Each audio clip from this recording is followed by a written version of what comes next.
రైతు సోదరులకు నమస్కారం. తెలంగాణ రాష్ట్ర ప్రభుత్వం ప్రవేశపెట్టినటువంటి ఫెర్టిలైజర్ బుకింగ్ యాప్ విజయవంతంగా అమలవుతున్న సంగతి మీకు అందరికీ తెలిసినదే.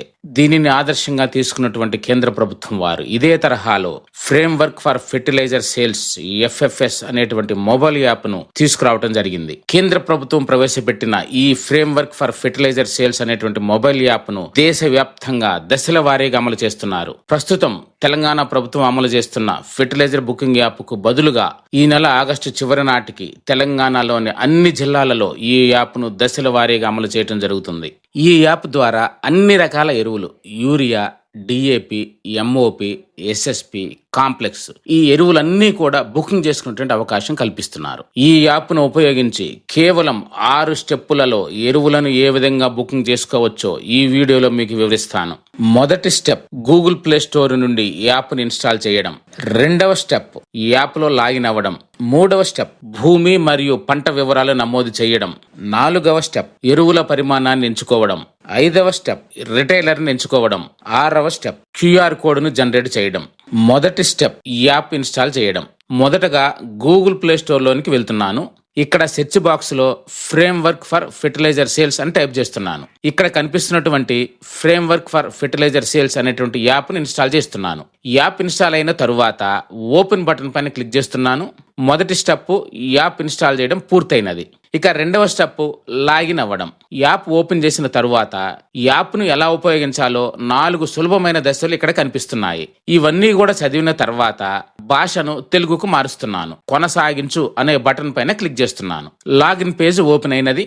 ఈ లాగిన్ పేజ్ లో లాగిన్ అవ్వడానికి 3 రకాల రైతులకు ఇక్కడ సదుపాయం కల్పించారు. మొదటి రకం పట్టాదార్ పాస్బుక్, ఆధార్ మరియు ఫార్మర్ ఐడి ఈ 3 కూడా ఉన్నటువంటి రైతులు లాగిన్ అయ్యేటువంటి అవకాశం. రెండవ రకం పట్టాదార్ పాస్బుక్ మరియు ఆధార్ కార్డు 2 ఉండి ఫార్మర్ ఐడి లేనటువంటి రైతులు లాగిన్ అయ్యేటువంటి అవకాశం. NDS అనగా నాన్ డిజిటల్లీ సైన్డ్ ఫార్మర్స్ దీని కిందకు వస్తారు. మూడవ రకం పట్టాదార్ పాస్బుక్ మరియు ఫార్మర్ ఐడి 2 లేకుండా ఆధార్ మాత్రమే ఉన్నటువంటి రైతులు, ఇందులో కౌలుదారులు వస్తారు. ఈ 3 రకాల రైతులు కూడా ఈ యాప్ ద్వారా లాగిన్ అవ్వవచ్చు. మొదటి రకం అనగా పట్టాదార్ పాస్బుక్, ఆధారు మరియు ఫార్మర్ ఐడి ఈ 3 ఉన్న రైతులు ఎలా లాగిన్ అవ్వాలో చూపిస్తాను. కన్ఫ్యూజన్ లేకుండా ఉండేందుకు రెండవ మరియు మూడవ రకం రైతులు లాగిన్ అయ్యే పద్ధతిని వీడియో చివరిలో వివరిస్తాను. ఈ లాగిన్ విధానం తప్ప మిగిలిన ప్రాసెస్ మొత్తం 3 రకాల రైతులకు ఒక్కటే విధానం ఉంటుంది. ఇప్పుడు రాష్ట్రం ఎంపికలో తెలంగాణ ఎంచుకుంటున్నాను. ఇక్కడ రైతులు 2 పద్ధతులలో లాగిన్ అవ్వవచ్చు. మొదటి పద్ధతి ఆధార్ నంబర్ ద్వారా, రెండవ పద్ధతి రైతు ఐడి ద్వారా. ఈ రెండింటిలో ఏదో ఒక పద్ధతిలో లాగిన్ అవ్వవచ్చు. ముందుగా ఆధార్ ద్వారా లాగిన్ అయ్యే విధానాన్ని చూపిస్తాను. ఆధార్ నంబర్ను నమోదు చేసిన తర్వాత డిక్లరేషన్ చెక్ బాక్స్ పై టిక్ చేయగానే డిక్లరేషన్ వివరాలు కనిపిస్తాయి. ఈ వివరాలన్నీ చదివిన తర్వాత సమర్పించండి అనేటువంటి బటన్ పైన క్లిక్ చేస్తున్నాను. డిక్లరేషన్ కంప్లీట్ అయిన తరువాత ఇక్కడ 2 పద్ధతులలో అథెంటికేషన్ కావచ్చు. మొదటిది OTPని ఎంటర్ చేయడం ద్వారా, లేదా రెండవది ఫేస్ ఆథరైజేషన్. మొదటి పద్ధతి OTP పద్ధతిని చూపిస్తున్నాను. ఇక్కడ కనిపిస్తున్న OTP పంపండి బటన్ పై క్లిక్ చేస్తున్నాను. ఆధార్కు అనుసంధానమైన మొబైల్ నంబర్కు వచ్చిన OTPని నమోదు చేస్తున్నాను. తర్వాత గుర్తింపును ధృవీకరించండి అనే బటన్ పైన క్లిక్ చేస్తున్నాను. ఇప్పుడు ఫెర్టిలైజర్ డాష్ బోర్డ్ ఓపెన్ అయినది. మొదటి పద్ధతి OTP గురించి తెలుసుకున్నాము. ఇప్పుడు రెండవ పద్ధతి ఫేస్ ఆథరైజేషన్ ఎలా చేయాలో చూపిస్తాను. ఆధార్ నంబర్ను ఎంటర్ చేసి ఫేస్ ఆథరైజేషన్ ఎంచుకొని డిక్లరేషన్ చెక్ బాక్స్ ని సెలెక్ట్ చేసిన తరువాత గుర్తింపును ధృవీకరించండి బటన్ మీద క్లిక్ చేసిన వెంటనే ఇలా బాక్స్ వస్తుంది. దీనిలో ఆధార్ ఫేస్ RDని ఎంచుకుంటున్నాను. తరువాత స్క్రీన్ ఇలా కనిపిస్తుంది. మొబైల్లో ఫ్రంట్ కెమెరా ఆన్ అయినది. ఆ సర్కిల్లో రైతు ముఖం కనిపించేటట్లు ఉంచి కళ్ళు RP తెరవాలి. ఈ విధంగా చేయటం వలన ఈ ప్రక్రియ పూర్తవుతుంది. ఇప్పటి వరకు మొదటి రకం రైతు ఆధార్ నంబర్ ద్వారా లాగిన్ అవ్వడం చూశాము. ఇప్పుడు అదే రైతు రెండవ పద్ధతి అనగా రైతు ఐడి ద్వారా కూడా లాగిన్ అవ్వవచ్చు. రెండవ పద్ధతి రైతు ఐడి మీద క్లిక్ చేయడం ద్వారా ఆధార్ నంబర్ లాగిన్ అయిన విధంగానే ఇక్కడ కూడా రైతు ఐడిని ఎంటర్ చేసి మిగిలిన వివరాలన్నీ కూడా అదే పద్ధతిలో నమోదు చేసి లాగిన్ అవ్వవచ్చు. ఇప్పటి వరకు రెండవ స్టెప్ లాగిన్ అవ్వడం గురించి పూర్తి వివరాలు తెలుసుకున్నాం. ఇక మూడవ స్టెప్ భూమి మరియు పంట వివరాలు నమోదు చేయడం గురించి తెలుసుకుందాం. పైన తెలిపినటువంటి 3 రకాల రైతులు కూడా ఇక నుంచి చెప్పే విధానం మొత్తం ఒకటిగానే ఉంటుందని గమనించగలరు. ఈ ఫెర్టిలైజర్ డాష్బోర్డ్ పేజీలో కింద భాగంలో మెనూ బార్ కనిపిస్తుంది. ఈ మెనూ బార్ లో 4 మెనూలు కనిపిస్తున్నాయి. మొదటిది హోమ్ మెనూ, ఇందులో డాష్బోర్డ్ కనిపిస్తుంది. రెండవది మై ఫామ్ మెనూ, భూమి మరియు సర్వే నంబరు, విస్తీర్ణ వివరాలు కనిపిస్తున్నాయి. మూడవది హిస్టరీ మెనూ, ఇందులో రైతులు ఎరువులను బుకింగ్ చేసుకున్న తర్వాత, కొనుగోలు చేసిన తర్వాత ఆ వివరాలన్నింటినీ కూడా ఇక్కడ చూడవచ్చు. నాలుగవది ప్రొఫైల్ మెనూ, ఇందులో రైతు వివరాలు కనిపిస్తాయి. యాప్ భాషపై క్లిక్ చేయడం ద్వారా రైతు తనకు కావలసిన భాషను ఇక్కడ నుంచి కూడా మార్చుకోవచ్చు. సహాయం మరియు మద్దతు, ఈ ఆప్షన్ ద్వారా రైతుకు ఉన్న సందేహాలను నివృత్తి చేసుకోవచ్చు. లాగౌట్ పై క్లిక్ చేయడం ద్వారా ఈ యాప్ నుండి బయటకు రావచ్చు. ఇప్పుడు డాష్ బోర్డ్ హోమ్ పేజీకి వెళ్దాం. ఇక్కడ రైతుకు గ్రామంలో ఉన్న భూమి విస్తీర్ణం మొత్తం బేస్ నంబర్ సర్వే వారీగా కనిపిస్తున్నాయి. భూమి వివరాలు మరియు పంటల వివరాలను ఎంచుకొనుటకు మై ఫామ్ మెనూని ఎంచుకుంటున్నాను. దీనిలో రైతు పేరు, భూమి వివరాలు ఆటోమేటిక్ గా కనిపిస్తున్నాయి. రైతుకు సంబంధించినటువంటి అన్ని భూమి వివరాలు కనిపించకపోతే sync lands with farmer registry అనే బటన్ పైన క్లిక్ చేయాలి. దీనిపై క్లిక్ చేసిన తర్వాత రైతుకు సంబంధించిన అన్ని భూమి వివరాలు ఇక్కడ కనిపిస్తాయి. ఒకవేళ ఏదైనా భూమి వివరాలు కనిపించకపోతే కొత్త భూమిని జోడించండి అనే బటన్ పైన క్లిక్ చేయాలి. ధృవీకరించిన భూములు అనే టైటిల్ కనిపిస్తుంది. ఇందులో ఎరువులు పొందడానికి భూమిని ఎంచుకోండి అనేటువంటి ఈ బాక్స్ మీద క్లిక్ చేసి సర్వే నంబర్ను సెలెక్ట్ చేస్తున్నాను. ఆ సర్వే నంబర్కు సంబంధించిన భూమి వివరాలు కింద బాక్స్ రూపంలో కనిపిస్తున్నాయి. అదే విధంగా ప్లాట్లు శోధించండి అనేటువంటి ఈ సెర్చ్ బాక్స్ లో సర్వే నంబర్ను టైప్ చేసి కూడా ఇక్కడ సర్వే నంబర్ వివరాలను పొందవచ్చు. భూమి వివరాలు కనిపిస్తున్న బాక్స్ నందు పంటలు అనేటువంటి ఆప్షన్ దగ్గర చెక్ బాక్స్ క్లిక్ చేసి పంటను సెలెక్ట్ చేస్తున్నాను. పంటను ఎంచుకోండి అనేటువంటి పేజ్ ఓపెన్ అయినది. పంట వర్గాన్ని ఎంచుకోండి అనే ఆప్షన్ పై క్లిక్ చేసినప్పుడు మొత్తం 16 రకాల పంట వర్గాలు కనిపిస్తున్నాయి. సీరియల్స్ వర్గాన్ని ఎంచుకొని వరి, మొక్కజొన్న వంటి పంటలు సెలెక్ట్ చేసుకోవచ్చు. ఫైబర్ క్రాప్స్ వర్గాన్ని ఎంచుకొని పత్తి పంటను సెలెక్ట్ చేసుకోవచ్చు. పల్సెస్ వర్గాన్ని ఎంచుకొని కంది, పెసర, మినుము వంటి పప్పు ధాన్యాలు సెలెక్ట్ చేసుకోవచ్చు. Plantation crops other than fruits and vegetables వర్గాన్ని ఎంచుకొని ఆయిల్ పామ్ ని సెలెక్ట్ చేసుకోవచ్చు. యాన్యువల్ వెజిటబుల్స్ వర్గాన్ని ఎంచుకొని కూరగాయ పంటలు సెలెక్ట్ చేసుకోవచ్చు. ఇక్కడ పంటలను మరింత సులభంగా ఎంచుకునేందుకు సెర్చ్ బాక్స్ లో పంట పేరును టైప్ చేసి కూడా పంటలను పొందవచ్చు. ఈ విధంగా అన్ని సర్వే నంబర్లను ఇదే పద్ధతిలో పంటలను ఎంచుకోవాలి. పండించబోయే పంటను నిర్ధారించండి అనే బటన్ మీద క్లిక్ చేస్తున్నాను. ఇప్పుడు ఎరువుల కోసం దరఖాస్తు చేయండి అనే బటన్ పైన క్లిక్ చేస్తున్నాను. ఇక్కడితో 3వ స్టెప్ అయినటువంటి భూమి మరియు పంట వివరాలు నమోదు చేయండి అనే ప్రక్రియ పూర్తయినది. ఇక 4వ స్టెప్ ఎరువుల పరిమాణాన్ని ఎంచుకోవడం గురించి చూద్దాం.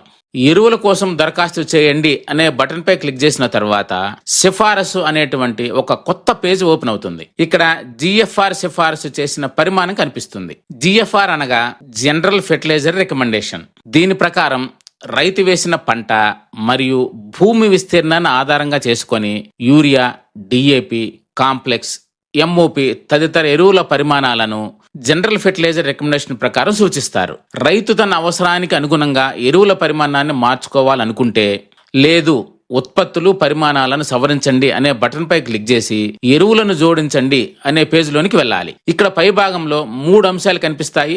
మొదటిది పరిమాణం, ఎరువుల పరిమాణాన్ని ఎంచుకోవడం. రెండవది రిటైలర్ను ఎంచుకోవడం. మూడవది స్వీకర్త, ఎరువుల దుకాణానికి వచ్చి ఎరువులను స్వీకరించేటువంటి రైతు యొక్క వివరాలు నమోదు చేయడం. ఇక్కడ కనిపిస్తున్నటువంటి neem coated urea general fertiliser recommendation ప్రకారం ఆటోమేటిక్ గా సూచించబడుతుంది. దీనిని మార్చడం సాధ్యం కాదు. ఇది కాకుండా ఇతర ఎరువులను కూడా ఎంచుకోవడానికి మరిన్ని ఉత్పత్తి గుంపులను జోడించండి అనే బటన్ పై క్లిక్ చేస్తున్నాను. ఇప్పుడు అన్ని రకాల ఎరువుల వివరాలు కనిపిస్తున్నాయి. వీటిలో యూరియా, డిఏపి, ఎంఓపి, ఎన్పికేఎస్ అనగా కాంప్లెక్స్ ఎరువులు, ఇతర కాంప్లెక్స్ ఎరువుల వివరాలు కూడా ఇక్కడ కనిపిస్తున్నాయి. రైతుకు అవసరమైన ఎరువులను ఇక్కడ ఎంచుకుంటున్నాను. నేను ఎంచుకున్న మొత్తం ఎరువుల బ్యాగుల వివరాలు ఇక్కడ కనిపిస్తున్నాయి. ఇప్పుడు నెక్స్ట్ బటన్ పై క్లిక్ చేస్తున్నాను. ఇప్పటి వరకు 4వ స్టెప్ ఎరువుల పరిమాణాన్ని ఎంచుకోవడం పూర్తయినది. ఇక 5వ స్టెప్ రిటైలర్ని ఎంచుకోవడం. రైతు ఎంచుకున్న ఎరువులు జిల్లా పరిధిలో ఏ డీలర్ల వద్ద అందుబాటులో ఉన్నాయో ఇక్కడ చూపిస్తుంది.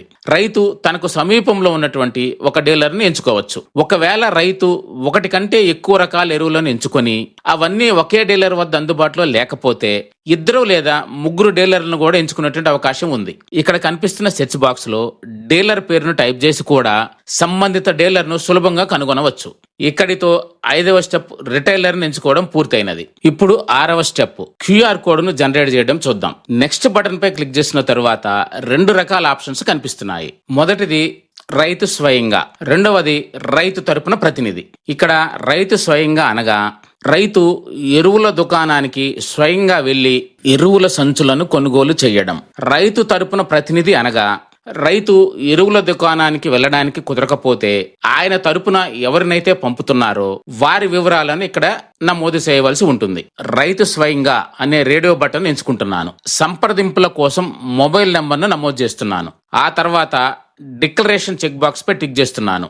సమర్పించండి బటన్ పై క్లిక్ చేస్తున్నాను. ఇప్పుడు ఫెర్టిలైజర్ బుకింగ్ విజయవంతంగా పూర్తయి క్యూఆర్ కోడ్ జనరేట్ అవ్వడం జరిగింది. ఈ క్యూఆర్ కోడ్ను తీసుకొని సదరు రిటైలర్ వద్దకు వెళ్తే ఆ రిటైలర్ క్యూఆర్ కోడ్ను స్కాన్ చేసి రైతు బుకింగ్ చేసుకున్నటువంటి ఎరువులను విక్రయించడం జరుగుతుంది. రైతు స్వయంగా దీనికి సంబంధించి మొబైల్ ఫోన్లో బుకింగ్ ఎవరు చేసినప్పటికీ రైతు స్వయంగా షాపుకి వెళ్లి క్యూఆర్ కోడ్ను సంబంధిత డీలర్కు చూపించి రైతు వేలిముద్ర ద్వారా లేదా ఆధార్ నంబర్ను నమోదు చేసి దానికి వచ్చిన ఓటీపీ ధృవీకరణ ద్వారా ఎరువులను పొందవచ్చు. రైతు రిటైలర్ వద్దకు వెళ్ళేటప్పుడు ఈ క్యూఆర్ కోడ్ను మరియు ఆధార్ నంబర్ను అలానే ఆధార్ నంబర్కు లింక్ అయినటువంటి మొబైల్ నంబర్ ఉన్నటువంటి ఫోన్ను తీసుకువెళ్ళాలి. ఇక రైతు తరపున ప్రతినిధి ఎరువుల బుకింగ్ ఎవరు చేసినప్పటికీ రైతు స్వయంగా షాప్కు వెళ్ళలేని పరిస్థితులలో రైతు తరపున ఒక ప్రతినిధిని పంపవచ్చు. ఆ ప్రతినిధి రైతు యొక్క క్యూఆర్ కోడ్ను, రైతు ఆధార్ నంబర్ను అలానే తన ఆధార్ నంబర్ను కూడా రిటైల్ షాప్కు తీసుకువెళ్ళాలి. ఆ తర్వాత రైతు మరియు ప్రతినిధి ఇద్దరికీ వచ్చినటువంటి ఓటీపీలను సంబంధిత డీలర్కు తెలియజేయాలి. ఒకే డీలర్ వద్ద అన్ని ఎరువులను బుకింగ్ చేసుకున్నట్లయితే అన్ని ఎరువులకు ఒకే క్యూఆర్ కోడ్ రూపొందడం జరుగుతుంది. అయితే వేర్వేరు డీలర్ల వద్ద ఎరువులను బుకింగ్ చేసుకున్నట్లయితే ప్రతి డీలర్ కు వేర్వేరు క్యూఆర్ కోడ్లు జనరేట్ కావడం జరుగుతుంది. రైతు బుకింగ్ చేసుకున్నటువంటి ఎరువులకు 2 రోజుల వరకు క్యూఆర్ కోడ్ చెల్లుబాటులో ఉంటుంది. ఆ 2 రోజుల లోపు సంబంధిత డీలర్ వద్దకు వెళ్లి ఎరువులను పొందవచ్చు. ఒకవేళ రైతు బుకింగ్ చేసుకున్నటువంటి ఎరువులు అవసరం లేకపోతే క్యాన్సిల్ అప్లికేషన్ అనే బటన్ పై క్లిక్ చేసి ఆ బుకింగ్ ను రద్దు చేసుకోవచ్చు. తర్వాత అవసరమైనప్పుడు రైతు మరలా కొత్తగా ఎరువులను బుకింగ్ చేసుకునేటువంటి అవకాశం ఉంది. ఇది ఇప్పటి వరకు మొదటి రకం రైతులు అనగా pattadar passbook, Aadhaar, farmer ID అనగా రైతు ఐడి ఈ 3 కూడా ఉన్నటువంటి రైతులు ఎరువులను బుకింగ్ చేసుకున్నటువంటి పూర్తి విధానం. రెండవ రకం అనగా పట్టాదార్ పాస్బుక్, ఆధార్ 2 ఉండి ఫార్మర్ ఐడి లేనటువంటి రైతులు. అలానే 3వ రకంలో పట్టాదార్ పాస్బుక్ మరియు ఫార్మర్ ఐడి లేదు కానీ ఆధార్ మాత్రమే ఉన్నది. వీరు 3 స్టెప్లలో లాగిన్ అయ్యి భూమి వివరాలు నమోదు చేసుకోవచ్చు. మొదటి స్టెప్ ఆధార్ నంబర్ ధృవీకరించడం, రెండవ స్టెప్ మొబైల్ నంబర్ను ధృవీకరించడం, మూడవ స్టెప్ భూమి వివరాలు నమోదు చేయడం. మొదటి స్టెప్ లాగిన్ పేజ్లో తెలంగాణ రాష్ట్రం ఎంచుకున్న తర్వాత ఆధార్ నంబర్ను ఎంటర్ చేసి డిక్లరేషన్ చెక్ బాక్స్ మీద క్లిక్ చేసి సమర్పించండి ను ఎంచుకున్న తర్వాత ఓటీపీ పంపండి బటన్ మీద క్లిక్ చేసిన తరువాత ఆ రైతు ఆధార్ లింక్ ఉన్న మొబైల్ నంబర్ కు వచ్చిన ఓటీపీను ఎంటర్ చేసి గుర్తింపును ధృవీకరించండి బటన్ మీద క్లిక్ చేస్తున్నాను. ఆధార్ నంబర్ ధృవీకరణ అయినది. రెండవ step mobile number ధృవీకరించడం.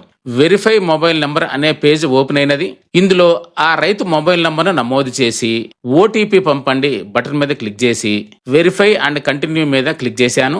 Mobile number ధృవీకరణ అయ్యి వెంటనే భూమి సమాచారం అనే పేజ్ ఓపెన్ అయినది. భూమి వివరాలు జోడించండి బటన్ మీద క్లిక్ చేసిన వెంటనే భూమి వివరాలు జోడించండి అనే పేజ్ ఓపెన్ అయినది. ఇక్కడ 2 ఆప్షన్లు కనిపిస్తున్నాయి. మొదటి ఆప్షన్ నేను యజమాని. ఇది రెండవ రకం రైతుకు సంబంధించినటువంటి అంశము. రెండవ ఆప్షన్ నేను యజమాని కాదు. ఇది మూడవ రకం రైతుకు సంబంధించినటువంటి అంశము. మొదట నేను యజమాని అనే ఆప్షన్ చూద్దాం. నేను యజమాని పక్కన ఉన్న రౌండ్ చెక్ మీద క్లిక్ చేసి ఉపవర్గాన్ని ఎంచుకోండి మీద సెలెక్ట్ చేసిన వెంటనే ఈ విధంగా 3 రకాల రైతులు కనిపిస్తున్నారు.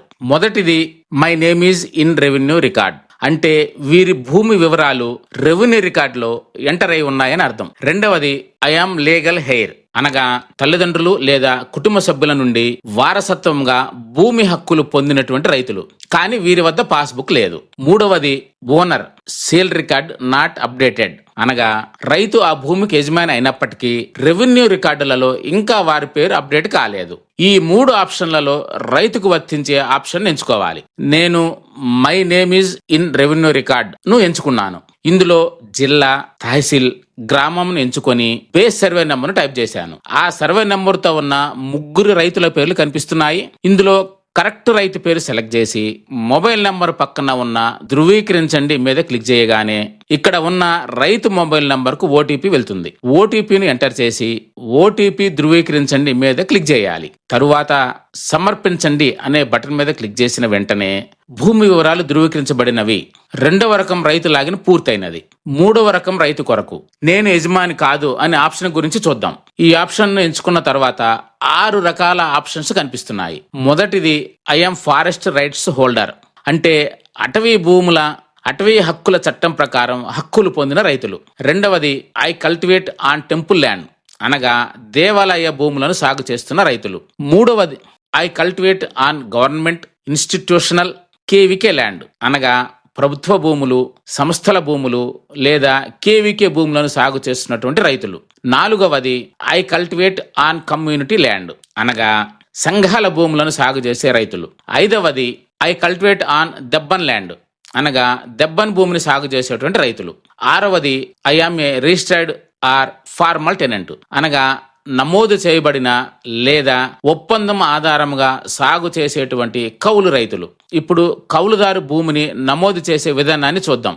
I am a registered or formal టెనెంట్ని ఎంచుకొని తదుపరి భూమిని జోడించండి అనే బటన్ మీద క్లిక్ చేసిన తరువాత భూమి వివరాలు జోడించండి అనే ఒక పేజ్ ఓపెన్ అవుతుంది. ఇందులో జిల్లా, తహసీల్, గ్రామం ఎంచుకొని బేస్ సర్వే నెంబర్ను టైప్ చేశాను. ఆ సర్వే నెంబర్తో ఉన్న 3 రైతుల పేర్లు కనిపిస్తున్నాయి. ఇందులో కరెక్ట్ రైతు పేరు సెలెక్ట్ చేసి మొబైల్ నెంబర్ పక్కన ఉన్న ధృవీకరించండి మీద క్లిక్ చేయగానే ఇక్కడ ఉన్న రైతు మొబైల్ నెంబర్కు ఓటీపీ వెళ్తుంది. ఆ ఓటీపీని ఎంటర్ చేసి ఓటీపీ ధృవీకరించండి మీద క్లిక్ చేస్తున్నాను. తరువాత సమర్పించండి అనే బటన్ మీద క్లిక్ చేసిన వెంటనే భూమి వివరాలు ధృవీకరించండి పేజ్ ఓపెన్ అవుతుంది. మూడవ రకం రైతు లాగిన్ ఇక్కడ పూర్తయినది. ఇప్పటి వరకు రెండవ మరియు మూడవ రకం రైతులు ఏ విధంగా లాగిన్ అయ్యి భూమి వివరాలు నమోదు చేయాలో ఇప్పుడు తెలుసుకున్నాం. ఈ విధంగా ఫ్రేమ్వర్క్ ఫర్ ఫెర్టిలైజర్ సేల్స్ అనేటువంటి ఈ మొబైల్ యాప్ ద్వారా కేవలం 6 సులభమైన స్టెప్పులలో ఎరువులను రైతులు బుకింగ్ చేసుకోవచ్చు. రైతు సోదరులందరూ ఈ సౌకర్యాన్ని వినియోగించుకొని పారదర్శకంగా ఎరువులు పొందాలని కోరుకుంటున్నాము. రైతుల ప్రయోజనార్థం ఈ వీడియోను రూపొందించిన వారు వ్యవసాయ శాఖ, తెలంగాణ రాష్ట్ర ప్రభుత్వం.